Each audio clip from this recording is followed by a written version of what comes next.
আসসালামু আলাইকুম ওয়া রাহমাতুল্লাহি ওয়া বারাকাতুহু।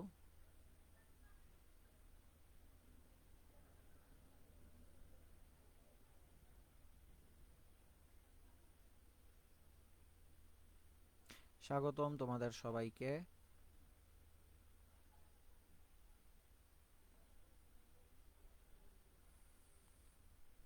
তোমাদের ক্লাস লিংকটা আমি একটু দিয়ে দিচ্ছি গ্রুপে।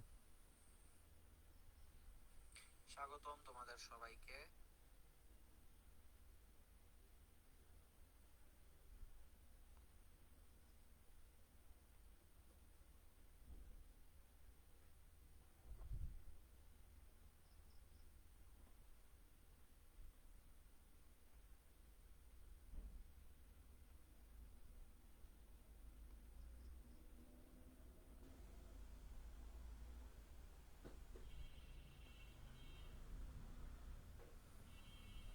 তোমরা সবাই একটু দ্রুত জয়েন হয়ে যাও। রুবাই আমিন, ওয়ালাইকুম আসসালাম। তোমরা সবাই একটু দ্রুত জয়েন হয়ে যাও।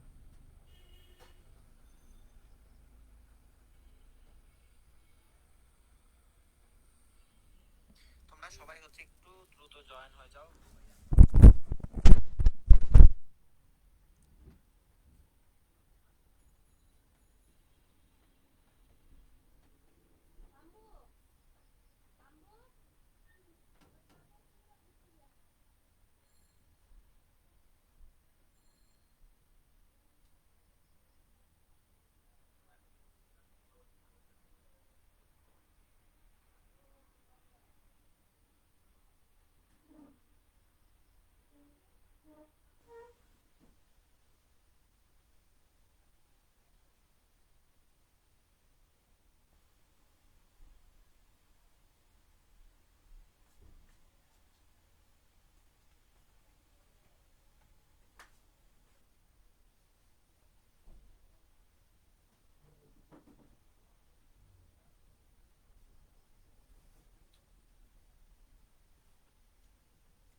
হ্যাঁ, ঠিক আছে।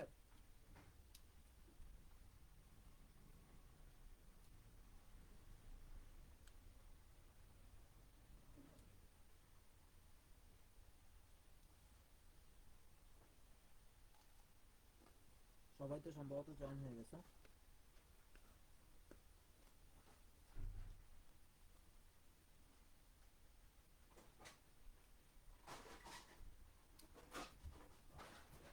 সাদিকা,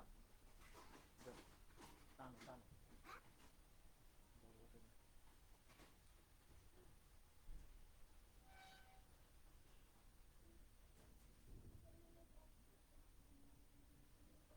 ঠিক আছে, আমরা তাহলে শুরু করে দিই।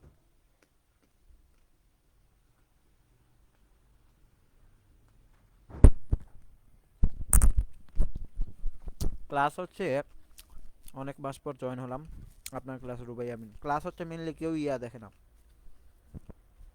লাইভ ক্লাস করে না। লাইভ ক্লাস না করার কারণ সবার এক টাইম ম্যাচ করে না। দ্বিতীয়ত রেকর্ডেড আবার করে। এই এই ক্লাস অনেক ভিউ চলে আসবে, আমি দেখবো পরে। প্লাস ক্লাস লাইভে না করার আরেকটা কারণ এক্সাম তো অনেক পরে। স্টুডেন্টরা খুবই রিল্যাক্স, যখন এক্সাম আসবে রাত দিন কিচ্ছুই মানবে না, তখন শুধু ক্লাস করবে। যাই হোক, চলো আমরা শুরু করি। আজকে পরিচ্ছেদ 31। আজকের পরিচ্ছেদ 31। গতকালকে আমরা পরিচ্ছেদ পড়ছিলাম, এই দাঁড়ো, আজকে পরিচ্ছেদ 31 না, পরিচ্ছেদ 32। সরি।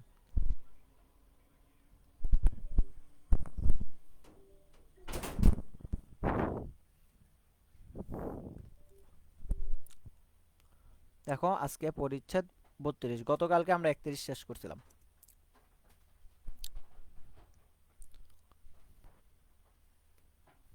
ঠিক আছে, ওকে। পরিচ্ছেদ 32-এ আমরা, পরিচ্ছেদ 32-এর নাম কি? বাক্যের বর্গ। বুঝছো? এই যে প্রতীক ও দাস সেম কথা বলতেছো। বাক্যের বর্গ। পরিচ্ছেদ 32-এর নাম কি? বাক্যের বর্গ। এটা এই জায়গায় উঠে নাই, আমি তোমাদেরকে বলে দিচ্ছি। তারপর আমরা আস্তে আস্তে ডিপলি যাব। এই জায়গা থেকে বইয়ের সকল এমসিকিউ সলভ করব, দেন ক্লাসটা শেষ করব। বুঝছো?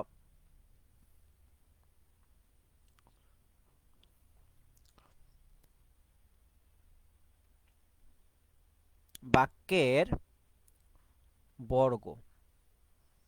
গত ক্লাসে আমরা বাক্যটা ভালোভাবে বিশ্লেষণ করছিলাম, বাক্যটা ভালোভাবে দেখছিলাম, কারণ গত ক্লাসে বা গত পরিচ্ছেদে নামই ছিল বাক্যের অংশ ও শ্রেণী বিভাগ, বলতে বাক্যকে কয় ভাগে ভাগ করা যায়। এখন আমরা দেখব প্রতীক দাস, আপনি কি তা খাইন? আমরারও দিন, আমি পেঁপে খাচ্ছি, পেঁপে। শোনো, গত ক্লাসে আমরা দেখছিলাম বাক্যের হচ্ছে অনেক রকম হচ্ছে বিশ্লেষণ। আজকে আমাদের পরিচ্ছেদের নাম বাক্যের বর্গ। বাক্যের বর্গ মানে কি আগে আমাদেরকে জানতে হবে, তাহলে বাক্য কি।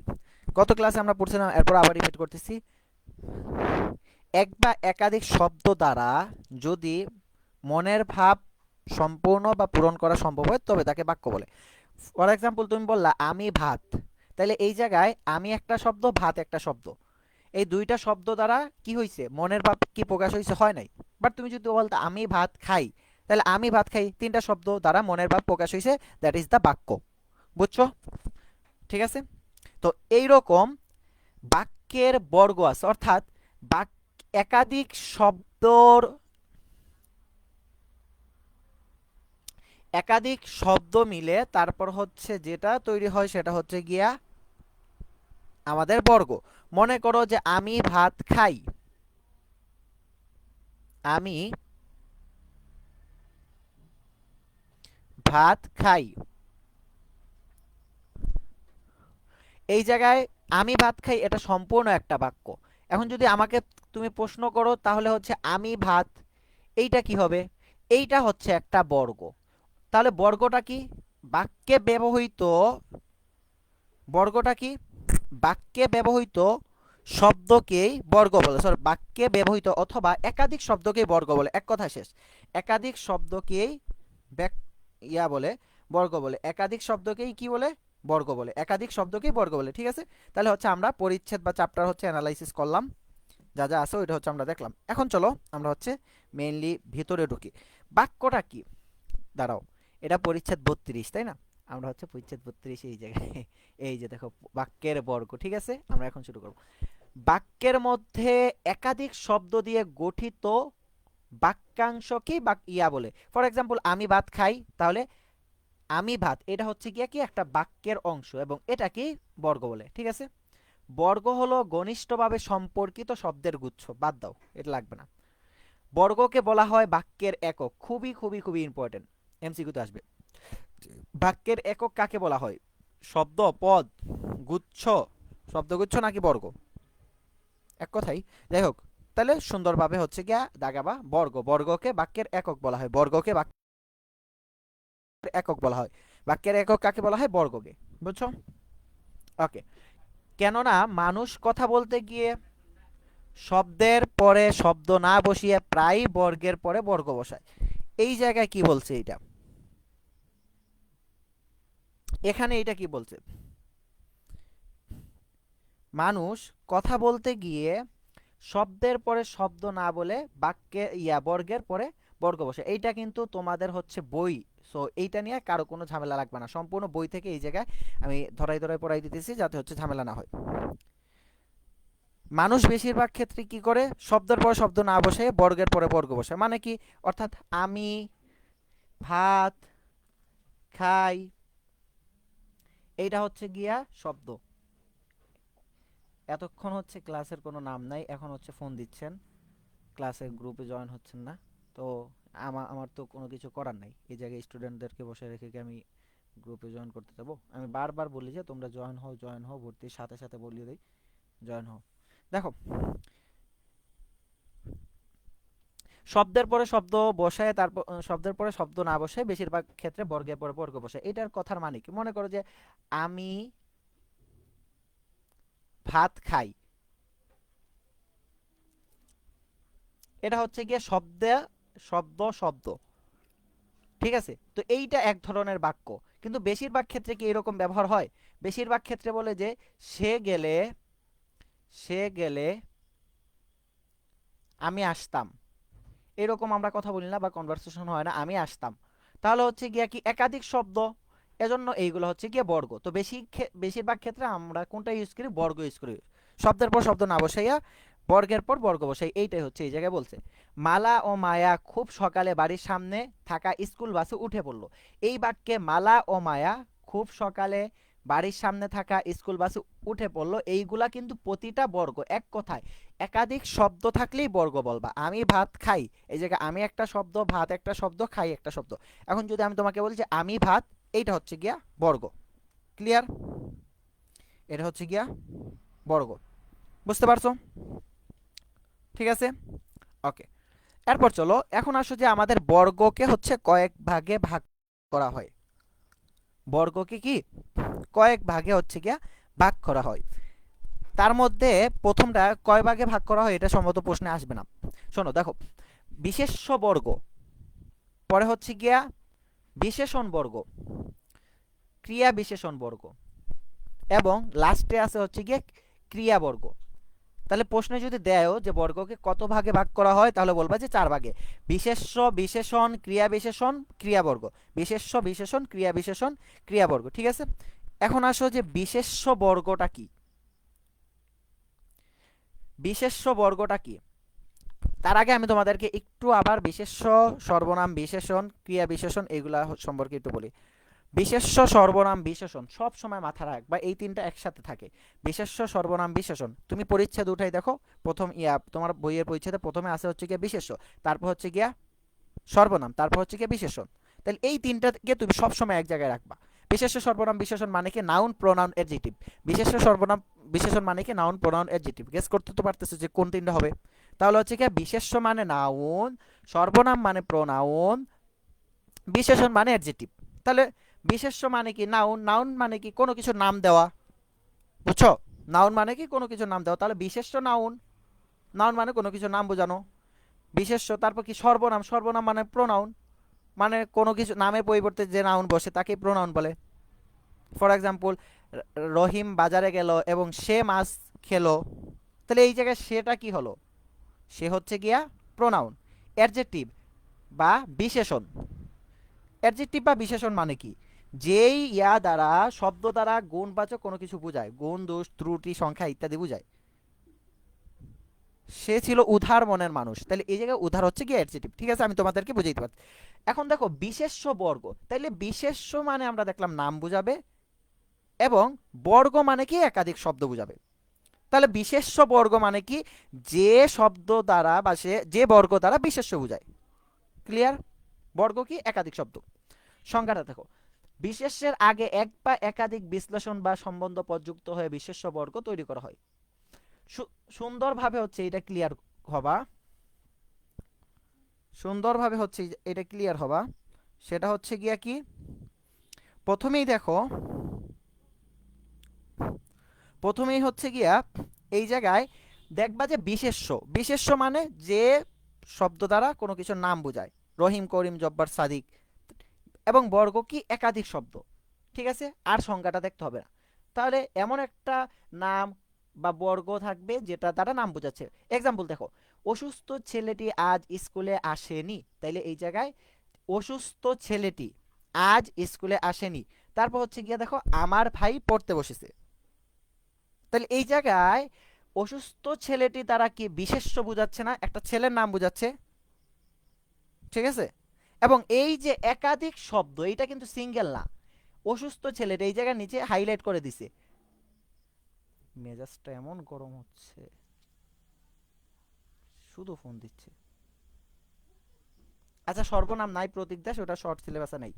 দেখো, তাহলে কি বিশেষ্য বর্গ মানে কি? আমি এখন এরোপ্লেন মোড অন করা ছাড়া আর কোনো কিছু করার নেই, এরপর তো হোয়াটসঅ্যাপে কল আসবে। দেখো, তাহলে কি বিশেষ্য বর্গ, অসুস্থ ছেলেটি আজ স্কুলে আসেনি। তাহলে অসুস্থ ছেলেটি, অর্থাৎ অসুস্থ ছেলেটি একটা বর্গ, এবং এই জায়গায় ছেলেটি হচ্ছে গিয়া বিশেষ্য। ঠিক আছে, আবার দেখো বিশেষণ বর্গ, আমটি দেখতে ভারী সুন্দর। তাহলে এই জায়গায় এইটা বিশেষণ, এবং ভারী সুন্দর এই দুইটা মিলে হচ্ছে গিয়ে একটা বর্গ। যদি এই জায়গায় জাস্ট সুন্দর থাকতো, তাহলে হচ্ছে কি আমরা কি বলতাম? আমরা বলতাম এটা হচ্ছে গিয়ে বিশেষণ। বুঝছো? বাট বাড়ি সুন্দর যেহেতু বলছে এজন্য বিশেষণ বর্গ, কারণ আমরা জানি একাধিক শব্দ মিলেই বর্গ তৈরি হয়। ক্রিয়া বিশেষণ বর্গ। সকাল 8টার সময় সে রওনা হলো,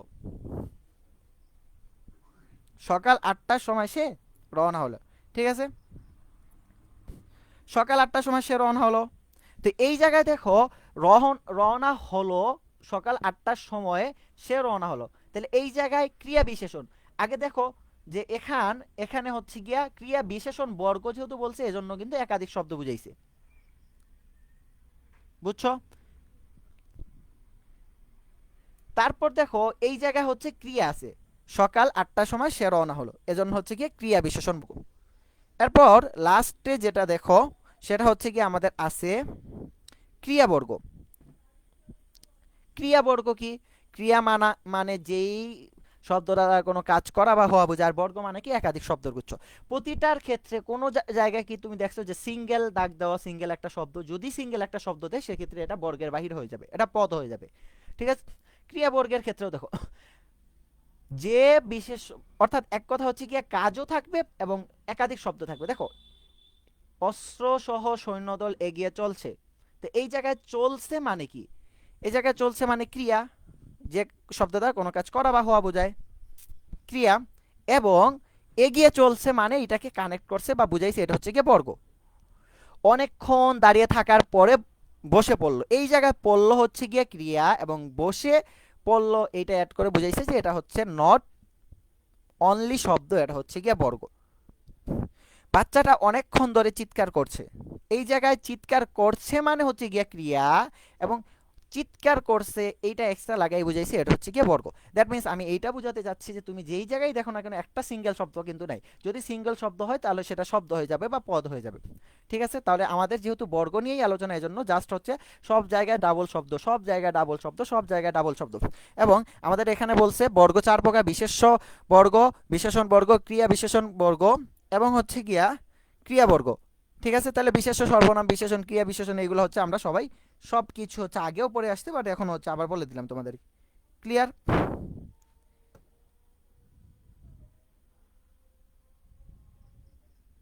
ঠিক আছে, ওকে। এবার আসো আমাদের এমসিকিউ সলভিং এ।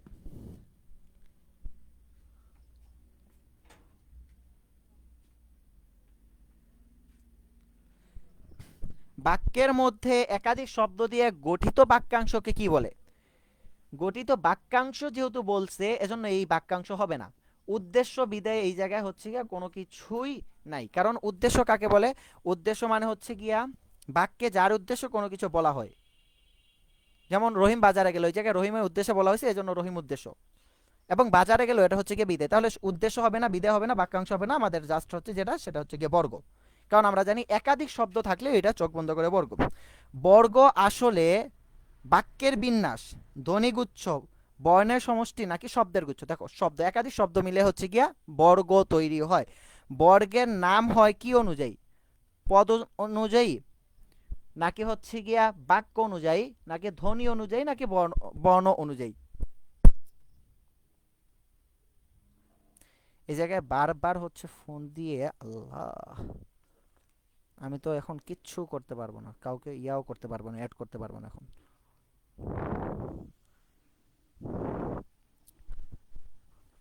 দেখো আমাদের এখানে কি আছে? বর্গের নাম হয় কি অনুযায়ী? বাক্য অনুযায়ী, ধ্বনি অনুযায়ী, বর্ণ অনুযায়ী, নাকি পদ অনুযায়ী? বর্গের নাম হয় হচ্ছে গিয়া পদ অনুযায়ী, অর্থাৎ পদের উপর ভিত্তি করে বর্গগুলার নাম হয়, ঠিক আছে? এরপর দেখো বিশেষ্যের আগে এক বা একাধিক বিশেষণ বা সম্বন্ধ পদ যুক্ত হয় তাকে কোন বর্গ বলে? বিশেষ্যের আগে মানে বিশেষ্য বর্গ, বুঝছো? যদি বিশেষণের আগে হতো তাহলে বিশেষণ বর্গ, যদি ক্রিয়া বিশেষণের আগে হতো ক্রিয়া বিশেষণ বর্গ, ঠিক আছে? তাহলে আমাদের বিশেষ্য বর্গ। বিশেষণ জাতীয় শব্দের গুচ্ছকে কি বলে? বিশেষণ বর্গ। এটা মনে করো যে বলতেছে যে রাকিবের ভাই সাকিব, তাহলে সাকিবের ভাইকে, বিষয়টা ওই রকম। দেখো বিশেষণ জাতীয় শব্দের গুচ্ছকে কি বলে? কি হবে? বিশেষণ বর্গ, বুঝছো? বিশেষণ জাতীয় শব্দের গুচ্ছকে কি বলে? বিশেষণ বর্গ। ক্লিয়ার? এরপর দেখো বিদেয় অংশের ক্রিয়া সাধারণত বিশেষ্য বর্গ, বিশেষণ বর্গ, কি বলবো আমি আজকে হচ্ছে কি আসলে খুবই বিরক্ত। এই যে কতবার হচ্ছে কি ফোন দিছে।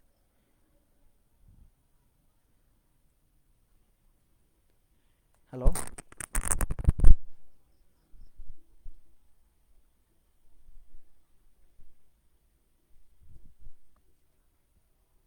হ্যাঁ বলো।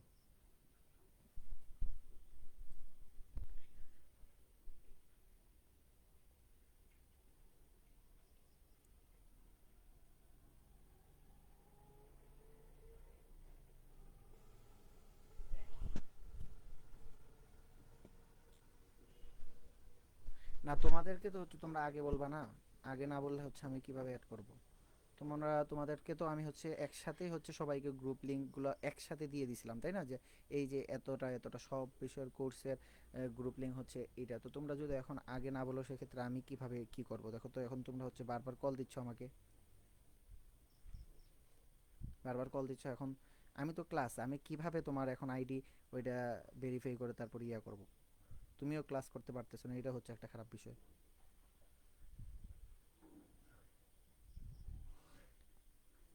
আচ্ছা কালকে থেকে জয়েন হবা, সমস্যা নেই, আর ক্লাস তো রেকর্ডেড আছে, এটা দেখে নিও।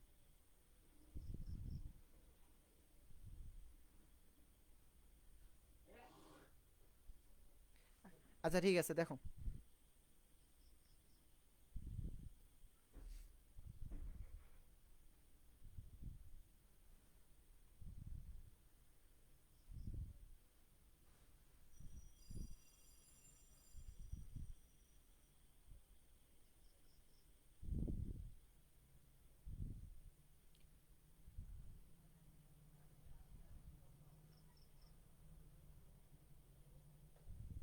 হ্যাঁ ঠিক আছে, তাহলে হচ্ছে গিয়ে বুঝতে পারছো না।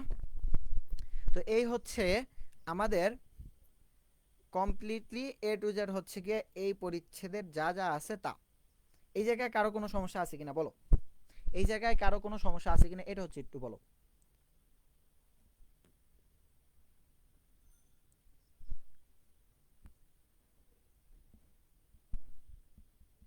এই জায়গায় কারো অংশে কারো কোনো সমস্যা আছে কিনা কোনো অংশে। ও ভাই লাস্টেরটা সলভ করে নাই। হ্যাঁ লাস্টেরটা সলভ করে দেখো। বিদায় অংশের ক্রিয়া সাধারণত, বিদায় কোনটা, বাক্যকে দুই ভাগে ভাগ করা যায়, একটা হচ্ছে উদ্দেশ্য একটা হচ্ছে বিদায়। রহিম বাজারে যায়, এই জায়গায় রহিম হচ্ছে গিয়ে উদ্দেশ্য এবং বাজারে যায় এটা হচ্ছে গিয়ে বিদায়। তো বিদায় অংশের ক্রিয়া, বিদায় অংশের ক্রিয়া, বিদায় অংশের ক্রিয়াকে কি বলে, এটা বিদায় অংশের ক্রিয়াকে কি বলে বা সাধারণত কি। বিশেষ্য বর্গ, বিদায়ের সাথে বিশেষ্যের কেন সম্পর্ক হবে। এই যে ক্রিয়া আছে না, ক্রিয়া মানে হচ্ছে হয় ক্রিয়া বিশেষণ বর্গ এবং ক্রিয়া বর্গ। তাহলে এই জায়গায় যেহেতু কোনো বিশেষণ কোনো কিছু বলে নাই এজন্য হচ্ছে কি ক্রিয়া বর্গ হবে, বুঝছো। কেউ যদি হচ্ছে কি ইয়া ভালোভাবে মাথায় রাখতে চাও সেক্ষেত্রে হচ্ছে এরকম মনে রাখবা। ফর এক্সাম্পল হচ্ছে কি ওই যে অস্ত্রসহ সৈন্যদল এগিয়ে চলছে, রহিম বাজারে যায়। ঠিক আছে, বাক্যের বিধেয় অংশের ক্রিয়া প্রায় ক্ষেত্রে কি ক্রিয়াবর্গ তৈরি করে, বাক্যের বিধেয় অংশের ক্রিয়া প্রায় ক্ষেত্রে ক্রিয়াবর্গ তৈরি করে। সো এটার মাধ্যমে আমাদের হচ্ছে পরিচ্ছেদ 32 শেষ, এবং আগামী কাল আমি তোমাদেরকে 33 এর হচ্ছে রেকর্ডেড ক্লাস আপলোড দিয়ে দিব। ভালো থাকো সেই পর্যন্ত, সুস্থ থাকো, আল্লাহ হাফেজ, আসসালামু আলাইকুম রহমতুল্লাহি ওয়া বারাকাতুহু।